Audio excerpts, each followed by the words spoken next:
Futebolaço, eu sou o Dieguinho. Bom, galera, tá entrando no ar aí o nosso terceiro vídeo do dia, como sempre, recheadaço aí de informações. Antes de começar a trazer as notícias, peço para você deixar aquele like marotaço que ajuda a gente bastante. E claro, se for a tua primeira vez aqui no canal, não esqueça de se inscrever, ativar o sininho das notificações, além também, claro, de seguir a gente lá no Instagram, beleza? Bom, galera, temos notícias importantes aí. Na próxima semana aí o Vasco já deve estar recebendo os 120 milhões de reais aí da 777, no período que o Vasco vai transferir os ativos da SAF do Vasco para a 777 Partners, para assim poder receber a grana. E segundo apurou o Globo, os executivos da 777 devem voltar ao Brasil para finalizar a operação já na semana que vem. E eu gostaria de trazer algumas situações importantes para vocês, beleza? A 777 vem ao Rio de Janeiro na semana que vem para finalizar o processo de aquisição de 70% das ações da SAF. A comitiva vai contar com Josh Wander, sócio fundador, Juan Arciniegas, diretor de entretenimento, Nicolas Maia, chefe de operações, Don Drashfield, CEO da 777 Football Group, braço esportivo do grupo norte-americano. Pausa. O Don Drashfield é a primeira vez que ele vai vir conhecer o Vasco da Gama. Ele era o executivo do City Football Group, que foi adquirido recentemente pela 777. Ele agora que vai coordenar o grupo de uma maneira geral. O cara que fez parte dessa montagem aí do Grupo City, que transformou o Manchester City numa das maiores potências do mundo. Beleza? O Vasco SAF já está registrado na FERJ e foi inscrito na CBF nessa sexta. O próximo passo é transferir os ativos do clube para o futebol, como, por exemplo, os contratos de jogadores e funcionários que demandam um certo tempo por causa das questões jurídicas.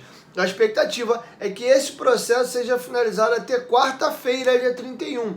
A partir de então, se inicia o último passo, que é a transferência dos 70% das ações da SAF para a 777, que em seguida faz o primeiro aporte de 120 milhões de um total de 700. Vale lembrar que o empréstimo ponte de 70 milhões feito no final de fevereiro será descontado nesse montante. Só depois dessa operação é que o Vasco da Gama SAF será controlado efetivamente pela 777 Partners. O grupo norte-americano já contratou executivos que já iniciaram o processo de transição. O CEO Luiz Melo, que era CEO do Vasco e passou a ser CEO da SAF também. O diretor financeiro Lúcio Barbosa, e eu vou trazer um pouco mais de detalhe para dele, na sequência, que está presente no cotidiano desde a semana passada.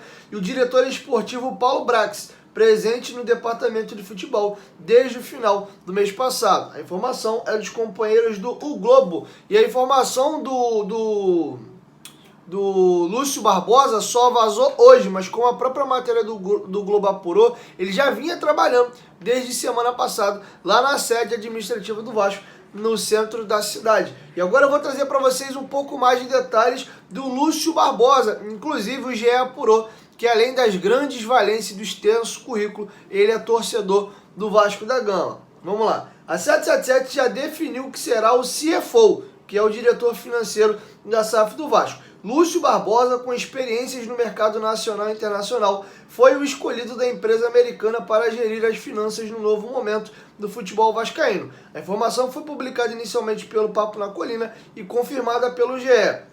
A reportagem apurou que o executivo já foi apresentado aos dirigentes do clube e deixou ótima impressão. Lúcio Barbosa circulou pela sede administrativa do Vasco, se encontrou com o presidente Jorge Salgado e fez o primeiro contato com a área financeira do clube. O currículo sólido e o fato de ser vascaíno agradaram os dirigentes. Currículo. Entre as experiências do executivo, a mais marcante é a atuação na gigante da tecnologia Apple, de 2013 a 2018. Foi diretor financeiro da empresa americana no Brasil, além de ter trabalhado na gestão administrativa global do grupo. Ele começou a carreira na Vector Marketing em Ohio, nos Estados Unidos. Depois foi auditor sênior da empresa Deloitte e Touch e diretor na KPMG e na General Electric antes de chegar à Apple. Seu último trabalho foi na área de finanças da Septis no Rio de Janeiro. Lúcio Barbosa já iniciou em seu perfil no LinkedIn o início da experiência como CFO do Vasco SAF. A 777, porém, ainda não oficializou a contratação de Lúcio. como fez com o CEO Luiz Melo e com o diretor esportivo Paulo Brax, primeiros executivos anunciados pela empresa para a SAF do Vasco da Gama. Beleza? Então ele tem um currículo muito bacana, e o interessante que eu estava observando aqui na história dele é que a história dele durante muitos e muitos anos foi trabalhando nos Estados Unidos para grandes empresas americanas. Depois ele vem ao Brasil para trabalhar numa gigante, numa multinacional americana também, que é a Apple, e agora recentemente ele já estava trabalhando numa empresa brasileira aqui no Rio de Janeiro. E o grupo que adquiriu a SAF Cruz Maltina é um grupo americano. Então é um profissional com rodagem, experiência em empresas gigantescas. A única coisa que a gente tem que ver aí é que ele não tem experiência no futebol. Se bem que ele não vai ser um gestor da parte do futebol, ele tem que lidar com números.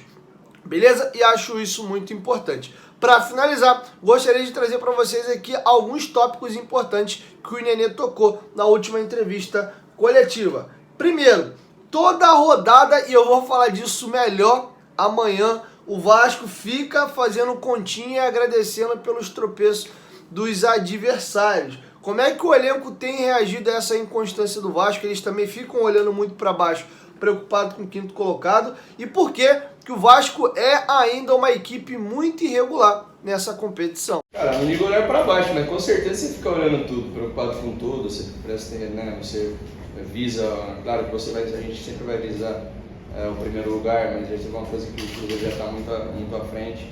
E com certeza o primeiro objetivo é distanciar do quinto. Então com certeza a gente olha, a gente acompanha, mas nós temos que realmente estar preocupado e focar em fazer o nosso, né?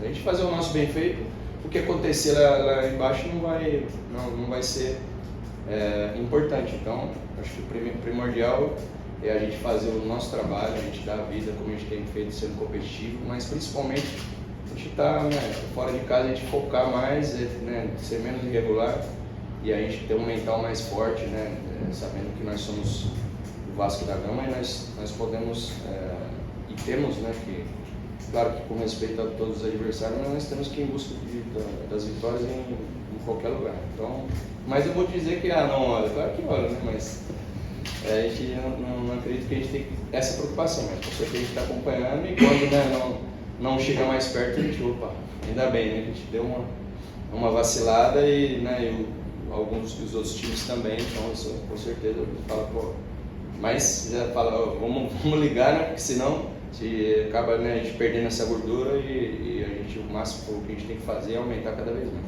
Acho que é um pouquinho de algumas coisas que acontecem.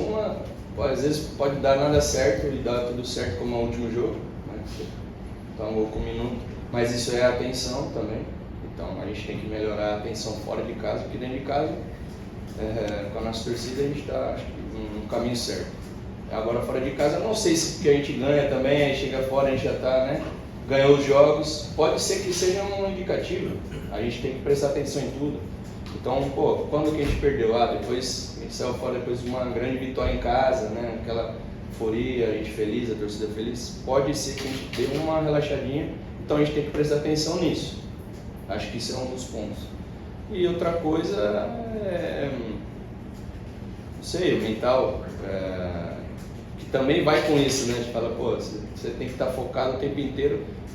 Outra coisa que eu acho que acontece, contra a gente, os adversários é totalmente diferente com os outros adversários que a gente olha, por exemplo, os vídeos. Então, contra o Vasco, parece um time totalmente diferente, eles dão uma vida, acho que com certeza muitos queriam estar aqui também no lugar que a gente está. Então, é um dos fatores também que o time adversário vem, além de estar jogando em casa, precisar do resultado, acho que isso também. Então, acho que essas três coisinhas assim, que eu vejo assim um pouco, detectáveis, a gente talvez dar não ter a concentração 100% desde o início do jogo, porque a gente não pode tomar gol, porque o problema é a gente tomar gol cedo e aí acaba estragando a estratégia. Isso. O segundo e o terceiro que eu acabei falando, acho que é mais ou menos isso, assim, que eu posso te falar agora, pensar. Galera, infelizmente aí nas últimas rodadas a gente vem olhando muito para baixo, muito preocupado, e o Vasco que vem num começo ruim, depois tem uma arrancada muito forte, aí mantém um pouco com o Maurício, cai, sobe um pouco com o Emílio Faro, já dá uma nova queda, os adversários começam a crescer na pontuação nessa reta final, e o Vasco agora na reta final, no momento mais importante, ainda consegue ser essa equipe muito irregular. O momento é delicado e o jogo contra o Bahia virou uma grande decisão, e eu falarei bastante disso no canal aqui amanhã, beleza? É isso, 1, 2, 3, futebolaço. Tamo junto, família. A qualquer momento, de quem volta, vai, tamo junto. Valeu, fui!